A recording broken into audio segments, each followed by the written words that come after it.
Buenos días, Anita Friedman. Es un gusto poder tenerte aquí con nosotros. Antes que nada, agradecerte tu disponibilidad, tu colaboración y tu tiempo, que me imagino que en estos días los tienes así súper atareados. Y permíteme también felicitarte y contarle a la audiencia, a pesar de que vamos a poner también el currículum que lo van a ver, quién eres, quién eres o por qué decidimos que es importante que Mujer y Judaísmo converse contigo. Entonces, Anita Bemet, mil felicidades por tu nuevo cargo como chairperson de Bitso Internacional. Es un gran honor también para nosotras como hispanohablantes que podamos hacerte esta entrevista en español. ¿Okay? Así que muchísimas gracias por tu disponibilidad. Gracias, Ethel. Gracias por tenerme aquí. Para mí es un placer y un privilegio al mismo tiempo. Muchísimas gracias. Bueno, ¿qué te parece, Anita, para empezar, que nos cuentes un poquito de ti, para que, yo qué sé, que sepamos quién eres, de dónde vienes? Ya no digo a dónde vas, pero por lo menos esos datos. ¿Te animas? Sí, yo soy colombiana de nacimiento, crecí en una casa sionista, es más, de líderes en la comunidad. Me crié allá hasta los 17 años, una comunidad pequeña, pero bastante apegada hacia Israel. A los 17 años hice aliyá a Israel, aliyá es a Israel solamente, hice aliyá y me enrolé en la Universidad Hebrea de Jerusalén. Viví aquí en Israel 13 años, me casé. Tuve 2 de mis 3 hijos y en algún momento por el trabajo de mi marido nos mudamos a Estados Unidos.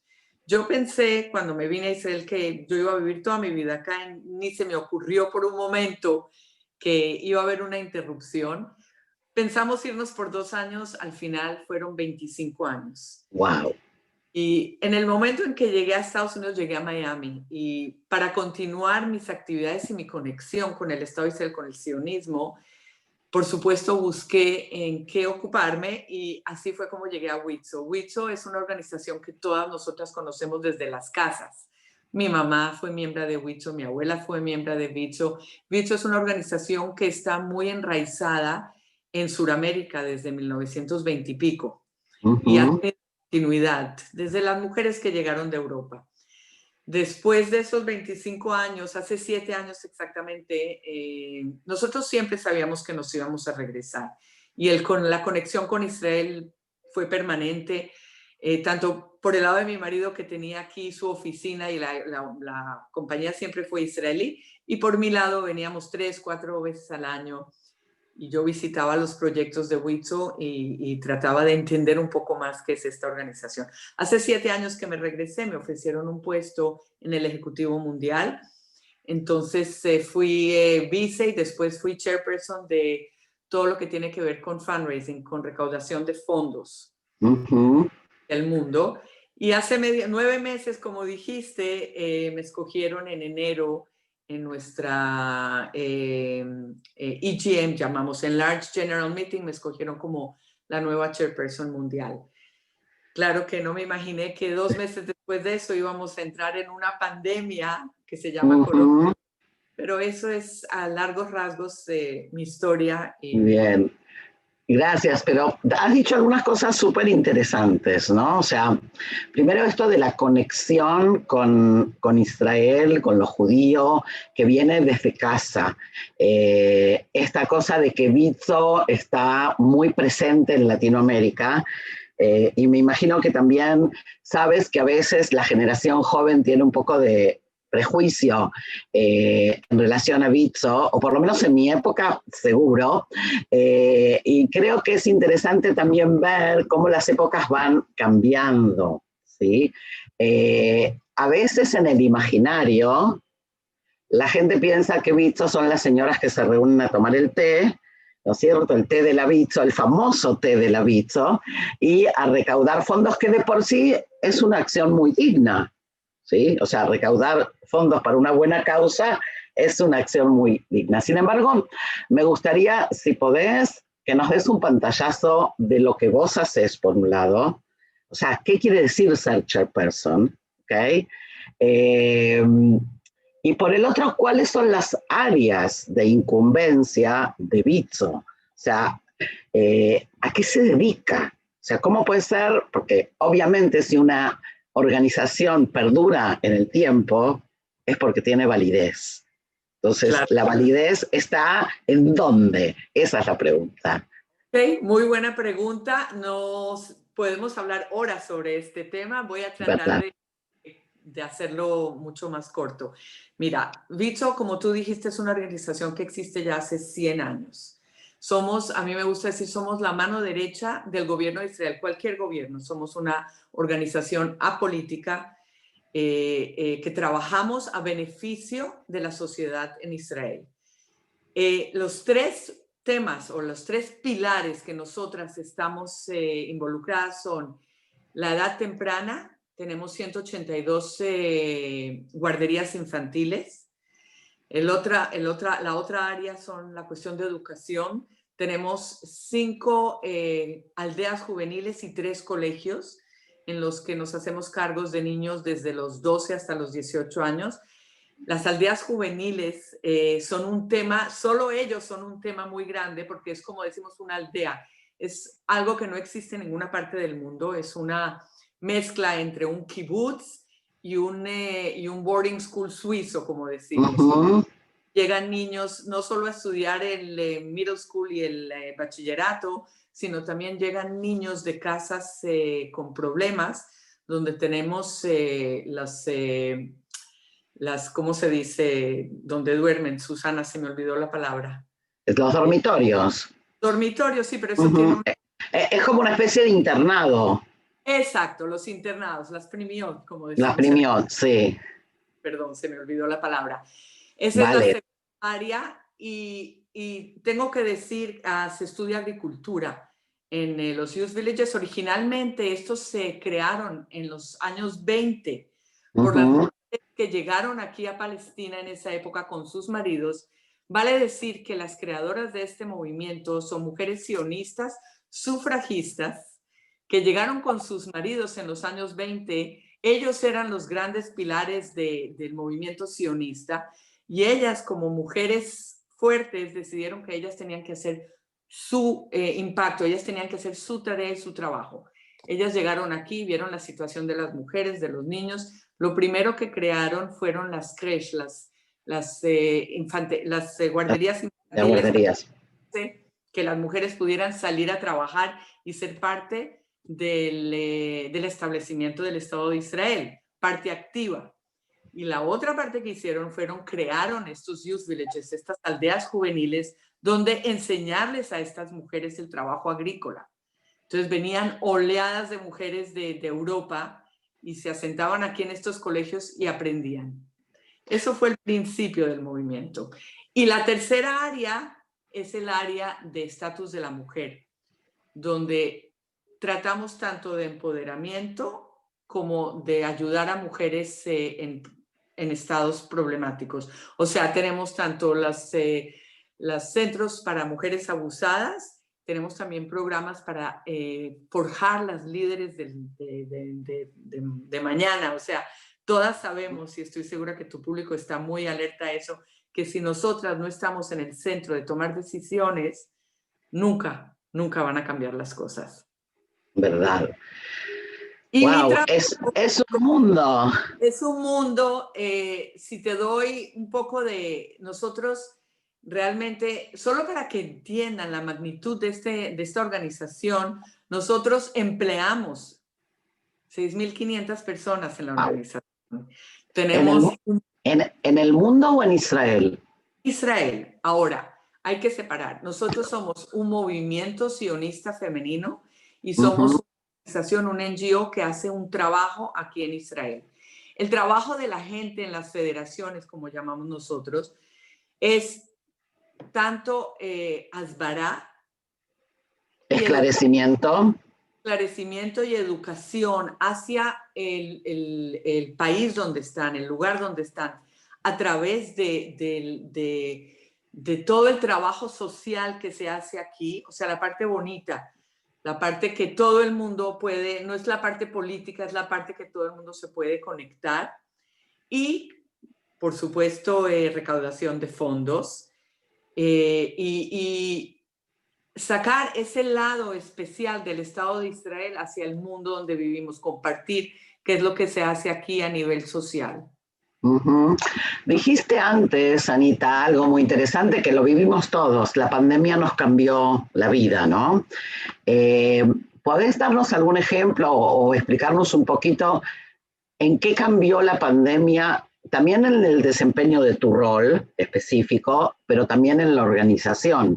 Porque me imagino que temas como los semiclatim, los refugios para mujeres abusadas, también en esta época viven una realidad totalmente diferente. Entonces, no sé, ¿nos puedes dar alguna pincelada de cómo lo vivís? ¿Cómo se hace para dirigir desde casa con el Zoom? Sí, absolutamente. Es un challenge, es un reto bastante grande, pero no hay de otra y no somos solo nosotros, es todo el mundo está en la misma situación. Uh-huh. En el momento que nos llegó la pandemia, primero que todo en todas las áreas de educación, por supuesto, nosotros estamos totalmente bajo la tutela del Ministerio de Educación, el Ministerio de Servicios Sociales y el Ministerio de Salud, como todo el país. Cerramos todas nuestras instituciones de educación, lo que son las guarderías infantiles y los colegios. Lo cual resultó en que toda la plata que nos entra a la organización se paró.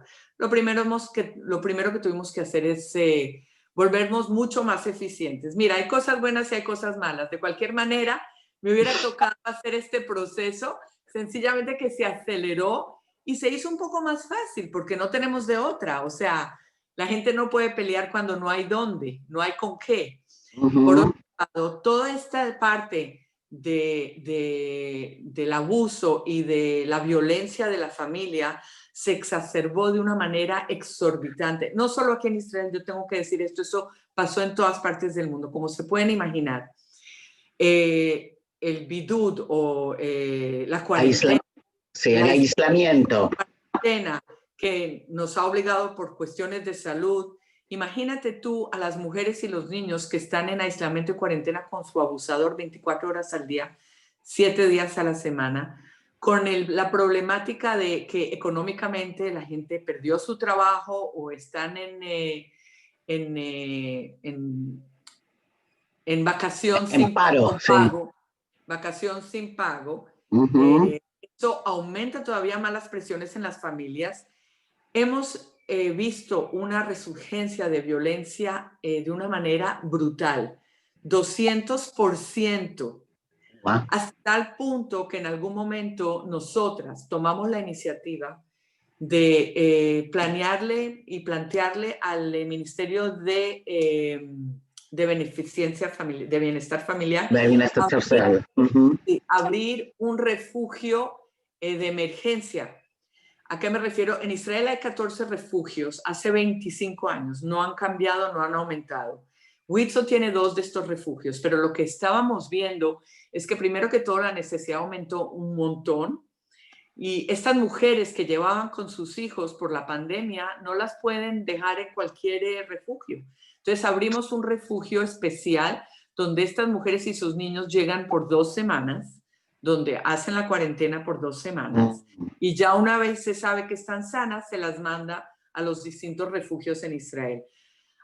Si en un refugio normal al año se ven 40 mujeres con sus hijos, este refugio desde abril que se abrió hasta hoy, hemos visto ya 150 mujeres y sus hijos. O sea, son números que ni siquiera podemos hablar. No solo eso, tenemos hotlines, líneas especiales, tanto para mujeres. Tenemos algo muy especial que solo existe en Israel y que solo Witzo tiene, que es una línea dedicada a hombres violentos. Porque la manera en que nosotras vemos la problemática no es problema de mujeres, es problema de la sociedad. Y tenemos que darle un trato holístico. ¿A qué me refiero? Tenemos que ver a los hombres. ¿Y qué hace esa línea? Cuéntame, por ejemplo, ¿qué hace esa línea? Si yo soy un hombre violento y llamo. Entonces, tú llamas a esa línea y tenemos voluntarios que están entrenados, y son todos hombres, voluntarios entrenados especialmente, primero para apagar ese fusil que está en este momento prendido. Segundo, para tratar de convencerlos de que lleguen a tratamiento, porque el Ministerio de Beneficencia sí tiene centros para tratamiento de hombres, pero hoy en día es algo voluntario, no es algo que el juzgado está obligando a los hombres a hacer. Entonces, por medio de esta línea se trata primero que todo de escucharlos, de ayudarlos y de mandarlos a terapia. Tenemos centros para, de emergencia de violencia que tratamos a toda la familia. O sea, estamos tratando de ver esto de una forma holística. Y lo más importante es avanzando leyes hacia la Knesset.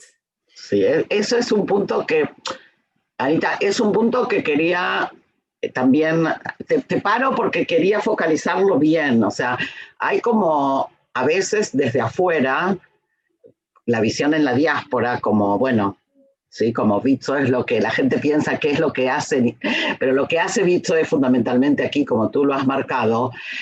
Hay dos elementos que creo son importantes, que me gustaría si puedes referirte. Uno, el tema que ibas a hablar ahora de qué pasa a nivel de la legislación, y otro, el tema del ieutz, del asesoramiento legal, porque también vosotras dais no solo en el hotline, sino también asesoramiento legal a quien lo necesita. Me consta de haber derivado mujeres, ¿sí? a consultarles. Entonces, creo que es importante que se sepa también esto que la organización hace. Y voy a ser indiscreta, pero tú estás al tanto del día a día de cada una de estas cosas como chairperson. Sí, casi al tanto de todo. Sobre todo con todo lo que se hace en la legislación en la Knesset, tengo que estar al tanto. Básicamente, mira, la problemática tiene varios focos. Uno de los focos, por supuesto, son las parejas, la falta de entendimiento de qué es una relación normal. Para eso tenemos programas en donde enseñamos ya desde el bachillerato a los niños y a las mujeres, a las niñas y a los muchachos, cómo reconocer esto. Tenemos programas también como tú dices, tenemos oficinas legales. Tenemos los hotlines que tenemos son también para mujeres en violencia y también para mujeres que tienen problemas en su lugar de trabajo y necesitan ayuda con la legislación. Entonces, eso es una de las cosas. Una de las razones por las que tenemos estos centros de asesoramiento jurídico en los centros de Huitzo es para que las mujeres se sientan cómodas yendo a poder pedir esto sin tener que ir a la alcaldía o a cualquier lugar donde inmediatamente todo el mundo sabe para qué están entrando. Si una mujer entra a un centro de Huitzo, no se sabe si es para hacer un hug, para donar, para voluntarizarse o para pedir ayuda legal. Entonces, esa es la parte de ayuda legal. Pero nosotras estamos tratando de trabajar a un nivel mucho más macro también, hablando con el gobierno, tratando de hacer en conjunto con otras organizaciones, de pasar leyes, porque lo que está pasando en este país, no solo que estamos viendo la violencia que está fuera de control, sino que estamos viendo que toda la parte legal no contesta suficientemente a todo esto. Solo hace 2 días tuvimos la situación de un hombre que estaba en prisión por abusar de su mujer, por tratar de matarla, salió de la prisión sin ningún restringimiento, salió directamente a matar a su mujer, la mató. Entonces, toda la parte jurídica, toda la parte de criminalización y de ¿cómo se dice punishment en español? Perdón, se me escapa de penalización. De penalización en este país es algo que no entiendo. No entiendo. Los jueces, en vez de tomar la partida de la víctima, están tomando la partida de los abusadores en muchos casos. Tenemos un caso que pasó hace un par de meses de un hombre de una situación social muy alta que el juez no quiso sacar su nombre para protegerlo a él. ¿Qué está pasando aquí? Entonces, esto es algo en que estamos trabajando, estamos reclamándole al gobierno también que cree una organización que esté ligada al primer ministro, porque no, estamos viendo es que no hay coordinación entre las varias partes. O sea, si alguien llega por la parte social, de trabajadores sociales, y no le dice a la policía lo que está pasando, o no le dice, hay mucha falta de coordinación. Entonces estamos viendo una necesidad muy grande de crear una institución que coordine y que esté bajo el primer ministro. Porque se está volviendo, mira, estamos llamando esto pandemia dentro de pandemia, lo que está sucediendo. Es muy grave y tenemos que hacer algo al respecto.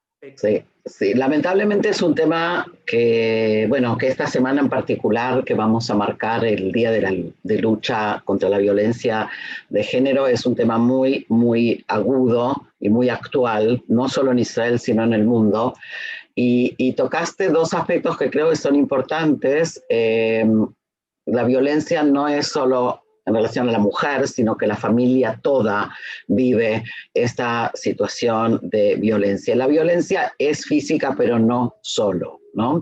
O sea, tenemos otras clases de violencia, de maltrato psicológico, de etcétera. O sea, la utilización del poder, ¿sí? Y no solo de la fuerza física. Bueno, eso es todo un tema sobre el cual podríamos estar hablando muchas horas. Yo voy a llevarte para otro lado, ¿te animas? Claro que sí. Porque esto lo estamos haciendo a través de Mujer y Judaísmo, y mientras te escuchaba hablar, me preguntaba, o sea, marcaste tu vínculo con Israel, ¿sí?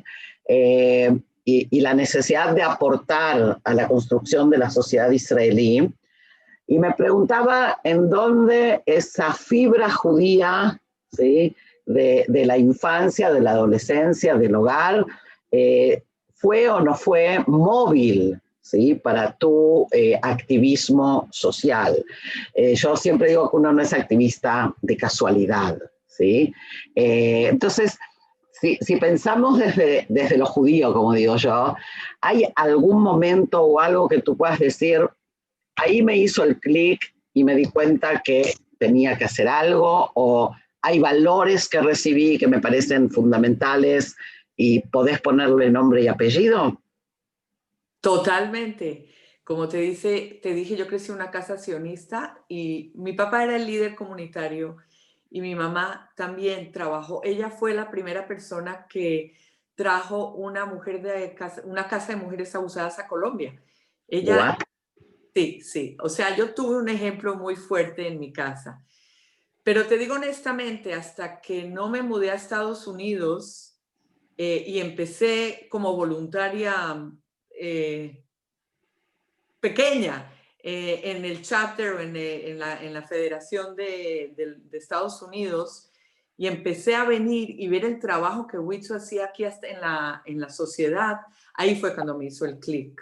Ahí fue cuando dije, esto es lo que me viene todo. Pero fue algo también, evolucioné, no fue algo de un momento que dije, ok, esta es mi misión. Eso se fue desarrollando poco a poco, por lo que vi, por lo que viví, por lo que hice, por lo que vine aquí y vi el impacto. Pero toda la vida, por supuesto, de la casa tuve esa cuestión de liderazgo comunitario, de hacer por el otro. Siempre me sentí muy bendecida en dónde nací, cómo nací, las circunstancias, y creciendo en un país como Colombia, eso te lo agudiza muchísimo más, porque allá la brecha entre la pobreza, y estoy hablando de una pobreza que aquí en Israel no existe, que aquí nunca han visto. Entonces, eso siempre lo tuve yo, nací con eso. Eso es el píntale Yid que está dentro de uno. O sea, si tenían alguna duda, píntale. Ese es el punto judío que uno tiene, que uno lleva dentro, ¿no? Y, Anita, ¿qué dirías a la generación? Por Perdón. otro lado, como te dije, yo tenía un grupo de estudio espiritual que me lo conectó todo. Tengo que decirlo en esta plataforma porque es algo que ustedes entienden. ¿Qué le dirías a la gente más joven? O sea, esta sensación de que a la gente joven le cuesta acercarse, por lo menos en la diáspora, a Bitso, ¿es verdad o es solo un imaginario? Depende de los países, te quiero Ok. decir. Porque países latinos, sobre todo en Brasil, en México, en todos estos países, tienen una tradición muy fuerte de Huitzo y ya sea por las razones que sean, se incorporan a Huitzo y ven en ello algo, por ejemplo, Panamá. Tienen campañas que en el momento en que una niña se casa, le mandan un regalo de parte de Huitzo y la hacen miembro. Todo este tipo de cosas. Ahora, hoy en día estamos hablando otro idioma con las jóvenes. Estamos hablando el idioma de impacto, de dejar una huella, de hacer algo extra fuera de su trabajo, de sus hijos, de dejar tiempo y cambiar las vidas. Y para eso sí se necesita en las federaciones liderazgo que le dé un espacio a estas mujeres jóvenes, porque para hacer hay muchísimo. Y solo es que vengan a Israel y se voluntaricen en cualquiera de nuestros proyectos y that's it. Están enganchados de por vida. Yo sí veo que hay una generación joven que sí quiere, pero la manera como ellos se relacionan es distinta. Bien. Ellos, por ejemplo, antes nuestros padres, incluso nosotros, donábamos para Israel en general.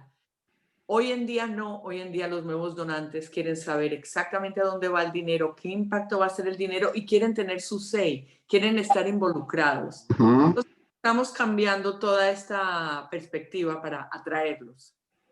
Ok, o sea, hay un lenguaje nuevo y eso creo que tiene que ver con la vitalidad de una organización. O sea, para poder permanecer vigentes hay que hablar el idioma, ¿sí? que habla la gente y poder comunicarse. Nosotros vamos a acercarnos hacia el final de nuestro encuentro y decirte que siento que esta conversación ha sido sumamente inspiradora. Porque, bueno, uno puede percibir esta fuerza, esta voluntad, estas ganas de hacer, que creo que es muy, pero muy importante. Nosotros a veces pensamos que no se nos escucha, pero que se nos escuche también depende de que nosotros levantemos la voz, ¿no?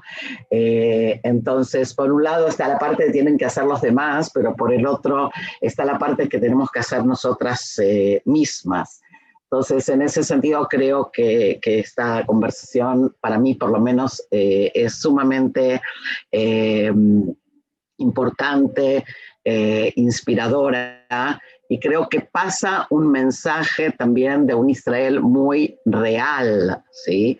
Que es lo que hace también que la gente pueda acercarse.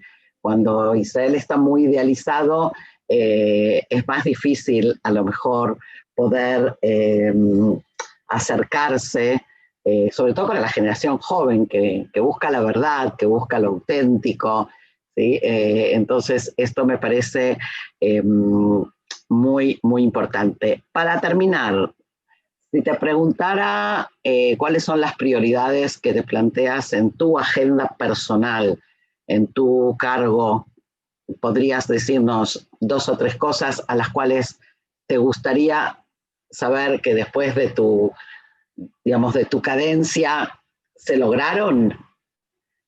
Bueno, es una pregunta compleja y también las decisiones evolucionan con la realidad, como tú sabes. Mi primera prioridad es asegurarme de que este movimiento que existe hace 100 años siga y continúe su trabajo importantísimo hacia la sociedad israelí por otros 100 años. Para eso necesitamos encontrar formas de soportar esto económicamente. Entonces, una de las primeras cosas es crear motores que no dependan de filantropía o del gobierno para que podamos seguir dando estos servicios tan importantes. Eso es una de las cosas. Segundo es reinventarnos, porque lo que ha tenido a Huitzo 100 años tan presente es que nosotras siempre hacemos lo que la sociedad necesita en ese momento. Si en los años 40 y 50 tratábamos con nuevos inmigrantes en los años 80 otra vez con los nuevos inmigrantes. Eso ya no lo tenemos como parte nuestra, ya tenemos otro mandato. Y exactamente eso es lo que va a atraer a la gente joven, lo que les va a hablar a ellos para que se unan a nosotros. Eso es. Bueno, Anita, muchísimas, pero muchísimas gracias. Te comprometo ya a que esta es la primera, pero no es la última. Con Y mucho... te deseamos que el mayor de los éxitos en tu rol. Gracias, Ethel. Gracias por tenerme aquí y bueno, espero seguir nuestra conversación en cualquier momento que necesites. Leitraot. Bye. Chao.